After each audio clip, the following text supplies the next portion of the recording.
You pop into the supermarket for just a few things, and then fast forward 20 minutes and you're pushing a heavy trolley with ice cream, a family-sized bag of crisps, and a fancy cheese that you never even knew existed. Sound familiar? Yeah, we've all done it, haven't we? Walking in for milk and walking out with a receipt long enough to wallpaper a room.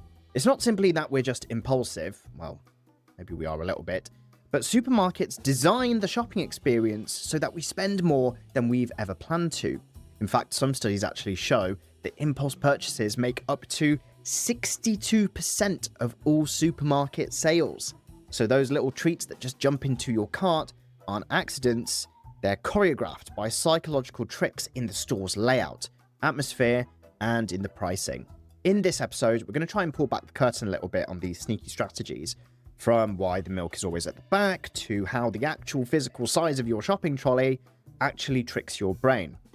We'll try and decode some of these mind games that the supermarkets play on us every single day. So, grab your trolleys and let's navigate this maze of supermarket psychology together so that you can try and shop a little bit smarter and hang on to a little bit more of your money.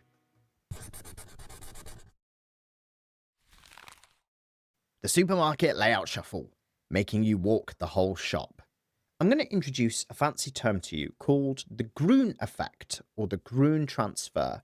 Now, this sounds like sci-fi, but it's alive and well in your local Asda or Morrison's. See, someone called Victor Gruen, an Austrian architect, noticed how shoppers can get disoriented by a store's carefully crafted layout, and then when that happens, they lose track of their original goals and then just start impulse buying like crazy. Basically, imagine stepping into a large supermarket or shopping center. Have you ever had that moment where you actually just forgot really why you came because you're distracted by displays of chocolate or a stack of pillows that were on sale? Well, that brief brain-fogged detour is the Gruen effect at work. Basically, in simple terms, being in an intentionally confusing layout makes you more likely to make unplanned purchases. And the setup is designed to basically overwhelm your senses just enough so that you roam around, tossing in goodies that you never actually intended to buy. It's basically like the retail version of hypnosis. Bright lights and busy aisles nudge you into autopilot. Supermarkets also regularly shuffle their layouts. So have you ever noticed that your usual store has suddenly rearranged everything just when you had the setup memorized? Well, they do this on purpose. You spend more time hunting for essentials when they do this, and then therefore along the way, you discover new products that you didn't plan to buy. Now that, combined with one-way entrances and exits, creating that kind of maze-like structure that you can't really turn back from, basically funnels you through a shopping course meant to slow you down and boost your browsing. Now, there's a reason that there's no straight path in a supermarket from an entrance to a checkout. You have to go through the aisles, and the result? You hang around the store for longer, see more stuff, and end up buying more. Now, to top it off, supermarkets also deliberately strip away time cues. Have you ever noticed that there are no clocks or windows in larger supermarkets? It's not just, bad decor, it's intentional. Actually, like a casino. See, removing any sense of day or time creates a time warp. Shoppers can't tell if they've been inside for 5 minutes or 50, and the longer you linger, it means you're more likely to grab extra items. In fact, in one study, researchers found that after about 23 minutes of shopping, our brains switch from more logical thinking to more emotional, impulse-driven choices. And by 40 minutes, well, rational thinking has basically completely gone out the window. So supermarkets want to keep you in that Gruen zone just long enough so that your willpower will wear down. Then it's on to sensory seduction, the smells, sights, and sounds that open your wallet. See, the tricks don't just stop at the layout. Supermarkets also try and weaponize your senses. The moment you walk in, take a deep breath. Smell that? Probably the fresh bread or pastries from the in-store bakery, or maybe even a rotisserie chicken. And that tempting aroma isn't just random, it's meant to make you hungry, or, well, more hungry than you already were. And if you're hungry while you're shopping, come on, everyone knows this, you're far more likely to buy extra items. And not just food, but anything that catches your eye. Basically, your stomach does the shopping. And supermarkets know this, which is why so many of them have that bakery or hot food counter probably quite near the entrance, pumping out those irresistible scents. It's kind of like the supermarket version of walking past a Greggs at lunchtime. Suddenly, everything looks tasty, even the pots and pans. Now, supermarkets also wow your eyes with bright colours and fresh displays as soon as you walk in. Have you ever wondered why you see a huge spread of fruits, veg, and flowers first thing? It's basically a decompression zone. Those vivid reds and oranges and greens lift your mood, and research suggests that people are actually naturally drawn to these bright colours, which puts us in a better mood and makes us more inclined to spend. And with all that fresh produce up front, there's this kind of health halo that's created. You pat yourself on the back for getting apples and broccoli at the beginning of your trip, and then that means you're more likely to reward yourself later with the big tub of ice cream. So by starting you with healthy, feel-good items, the shop basically makes it easier for you to indulge in the naughty but very tasty stuff by aisle number 9. Now, don't forget the music and the ambience. You ever found yourself humming along to some top 40 mellow tune while wandering around Morrison's? See, that's on purpose too. Some studies show that slower music can actually slow down your pace, encouraging you to linger and buy more. Those gentle melodies relax you and lower your guard, and you end up browsing the cake mix aisle even though you had no intention of going there. Pair that with the warm, soft lighting and the mild air conditioning, and you're so comfy that you lose track of time. Again, no clocks. Some retail researchers talk about something called the suspended time effect. You're so chilled out and unhurried that you shop longer than you're meant to. So next time you catch a whiff of the fresh baguettes in Lidl, remember, your senses are being skillfully seduced. They're tapping into your primal triggers, hunger, sight, and sound, to put you into a buying mindset. So, the best defense? Don't shop when you're hungry. Come on, people, don't do it. We've all done it. And maybe even bring an upbeat playlist to keep you in your stride and keep yourself walking a bit faster. Just, please use headphones. Otherwise, you might drift through Tesco in a trance, emerging with a trolley full of goodies because it seemed like a good idea at the time. So, big trolleys and big spending. The trolley size and the art of slowing you down. Okay, imagine this. You've walked into your supermarket and the only trolley available is the one that's the size of a small boat, complete with child seat, even though you have no child. And now you think, well, better big than too small, right? But actually, that jumbo trolley is a spending trap. The psychology is fairly simple. More space means you're more likely to fill it.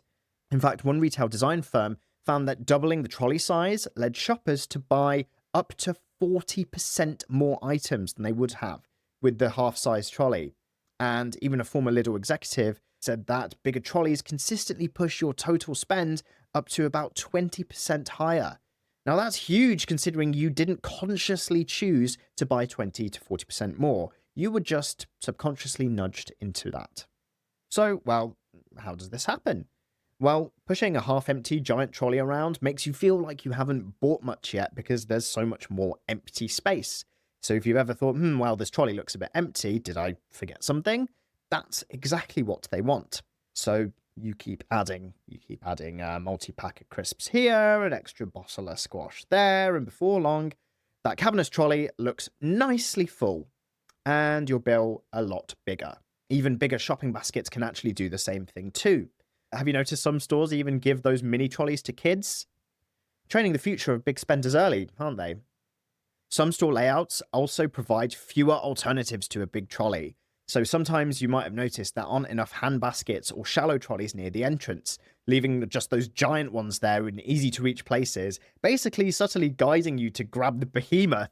And once you've got it, well, human nature takes over and you roam freely, picking up extra items without feeling the weight in your arms. It's so easy to just drop things into a trolley, and far easier than carrying a basket, which might make you more cautious.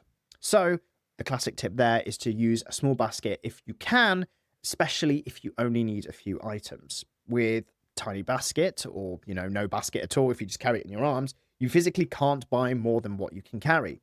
Supermarkets also design nice wide aisles, and that creates a gentle traffic flow for those big trolleys, so that you're comfortable pushing them around at a leisurely pace. Plenty of room to maneuver around those aircraft carriers so that you don't feel cramped. Well, until you hit the checkout queue, of course, but by then you've already done your big spending.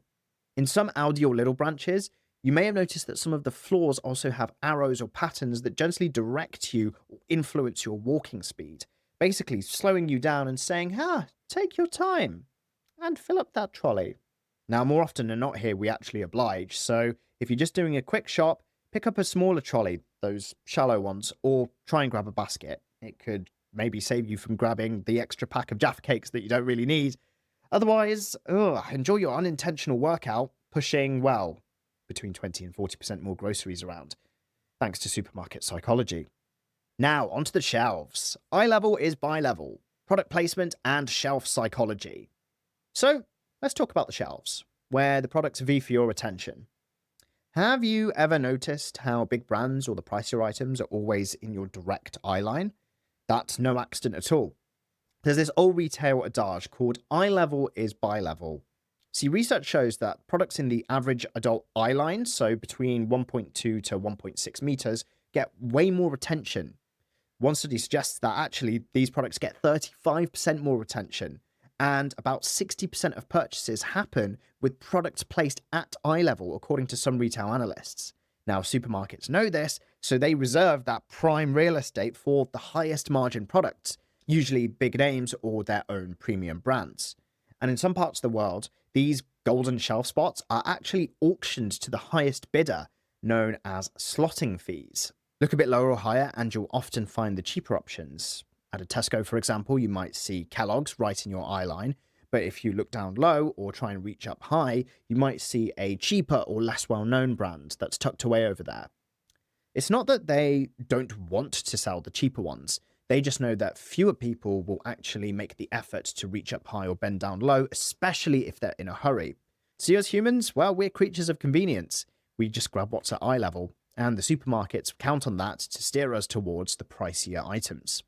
Just try this. Next time you go to the grocery store, have a look at what's in your eye level and see how much of the premium version of a supermarket's brand items are there, and then have a look at how much of their value items are right at the bottom.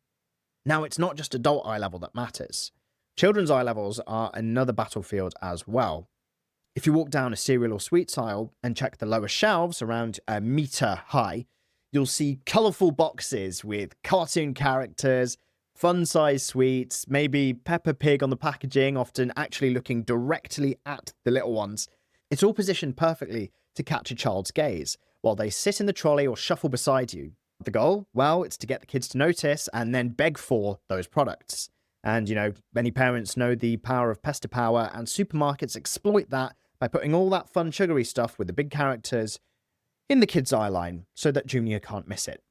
The key takeaway here is basically that shelf position heavily influences what you buy. Supermarkets plan it all, right from where the fresh produce is placed, right down to those last packets of gum at the checkout. More about that in a second. Now again, to beat this, look around, scan at the top and the bottom shelves for the better value options. Oftentimes, stores' own brands or budget versions can be much, much cheaper than the premium versions that are put in your eye line. So what about those products on those shelves? The illusion of the deal. Sales that make you buy more than you need. All right, we all love a bit of a bargain, don't we? Who hasn't felt that little rush of the big yellow sale or half price stickers in those supermarket shelves? Supermarkets know how to spark our deal hunting instincts, and sometimes they make use of it to make us actually spend more under the guise of saving. One of the biggest culprits? Those multi-buy offers and bulk deals. You see, buy one, get one free, 3 for £2, any 6 for £5. You've seen them plastered around. And sure, you get more product for your money, but overall, it nudges you to buy more than you actually planned.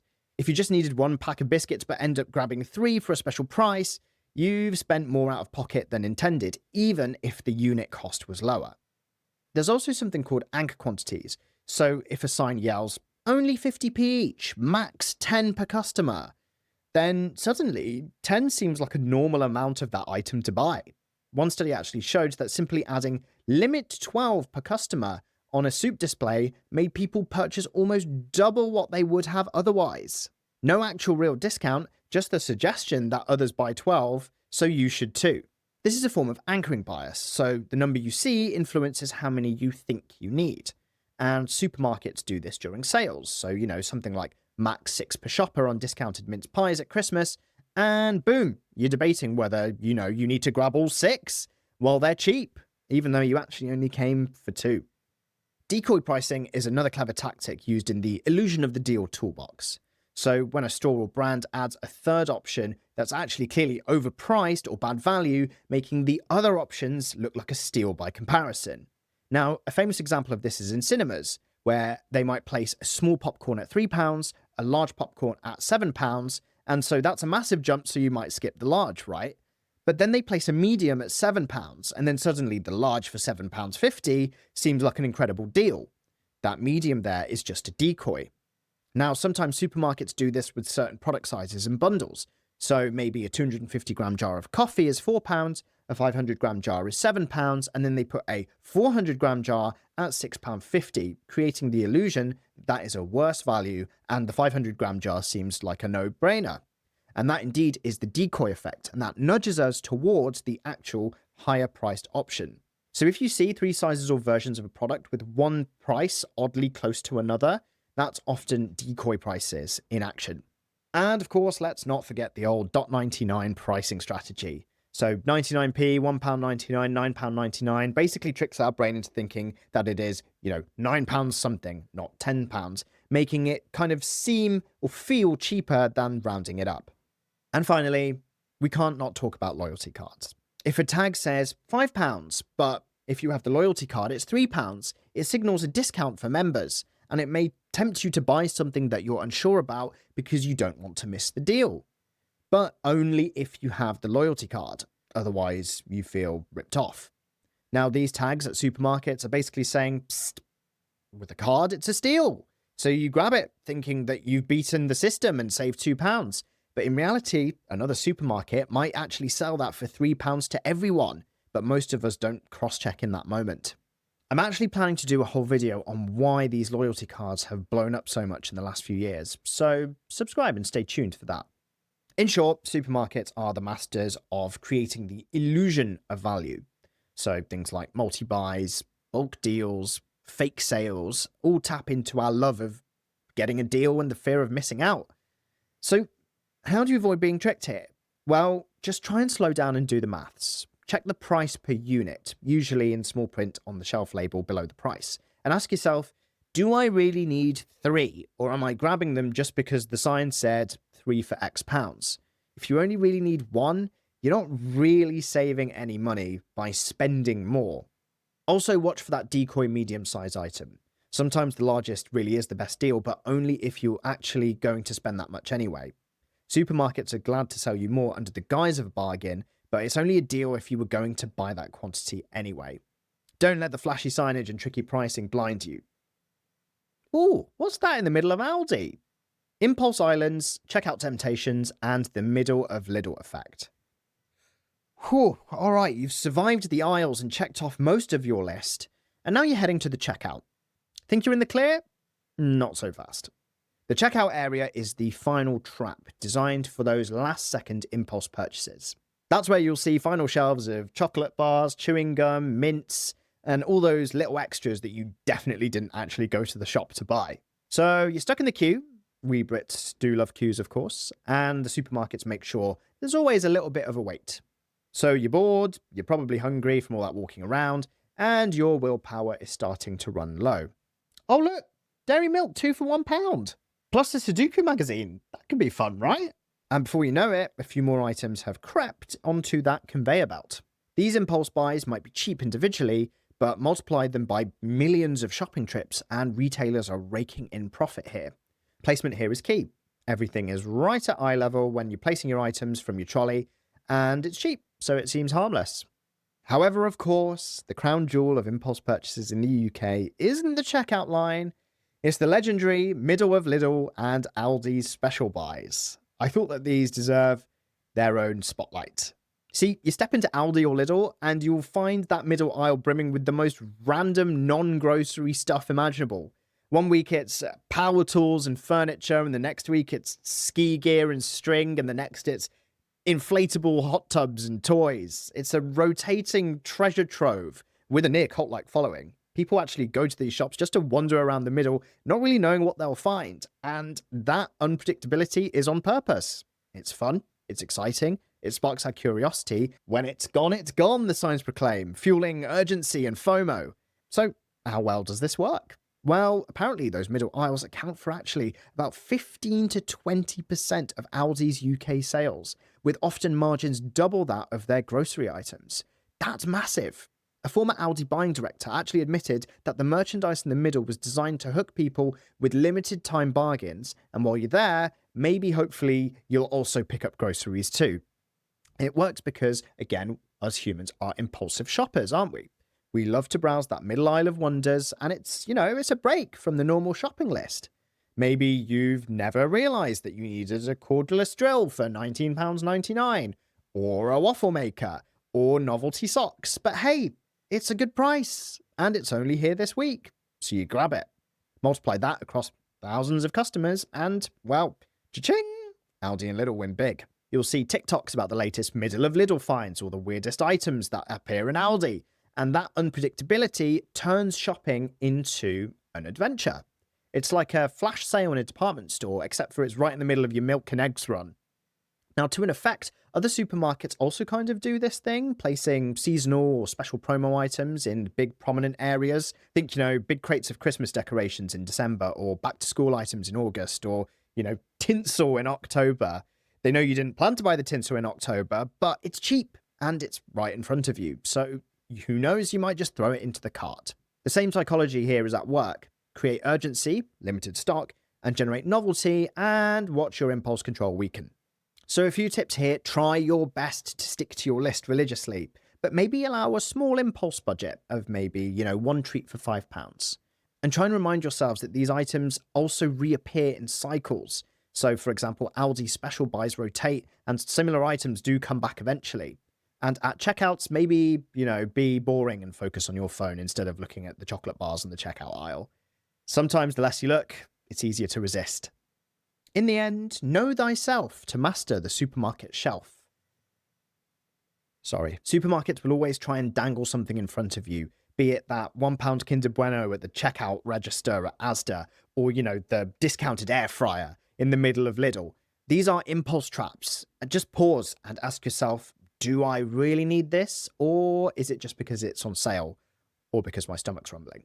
Sometimes you might think, but it's such a great deal. But remember, it's not a bargain if you didn't plan to buy it in the first place. Okay, by now, it's pretty clear that a trip to the supermarket is no ordinary errand. It's a psychological minefield, engineered to make you overspend. Supermarkets have mastered the art of coaxing us away from our money, with tactics sometimes so subtle that we barely even notice. From the moment that you step in and breathe in that beautiful, lovely smelling bakery air, to the final glance of gum at the checkout aisle, they're influencing you every step of the way. But knowledge is power. This episode wasn't intended to make you distrust your favourite supermarket chain or feel bad about impulsively buying some Doritos. Yeah, we've all done it, haven't we? It's about shining a light on the tactics that they use so that you can try and shop a bit smarter. Now that you know about the Gruen effect, maybe you'll notice when you're wandering aimlessly around a big Tesco and get back on course.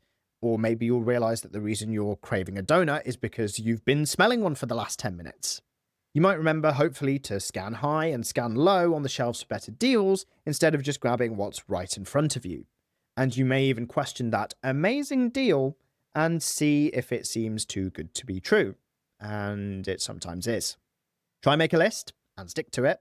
Set a budget and try your best not to shop hungry. If you want to get really ninja level, try actually chewing gum while shopping. It can suppress your sense of smell, which might lead you to be less tempted by the bakery items. And pop in some upbeat tunes. Just please put in some headphones so that you can shop faster. And of course, if you can, try consider using a basket so you literally cannot physically overbuy. In a way, navigating a supermarket is kind of like a game. Once you know the rules and the traps, you can win. It can even be fun to spot those tricks, right? There's the decoy price, or nice try with those biscuits on the end caps. Usually there's deals placed there, but this time they're just on full price. Effectively doing this, you become a more conscious consumer, which is exactly what the supermarkets don't expect from the average shopper. Now that you know their playbook, Go in and grab your items with intention. And maybe, spend a couple minutes admiring the middle aisle. But just remember that you don't need any of those items. Now, hopefully you have the cheat codes. Happy shopping, and may your trolley be full of only the items that you need. Well, maybe plus a couple treats.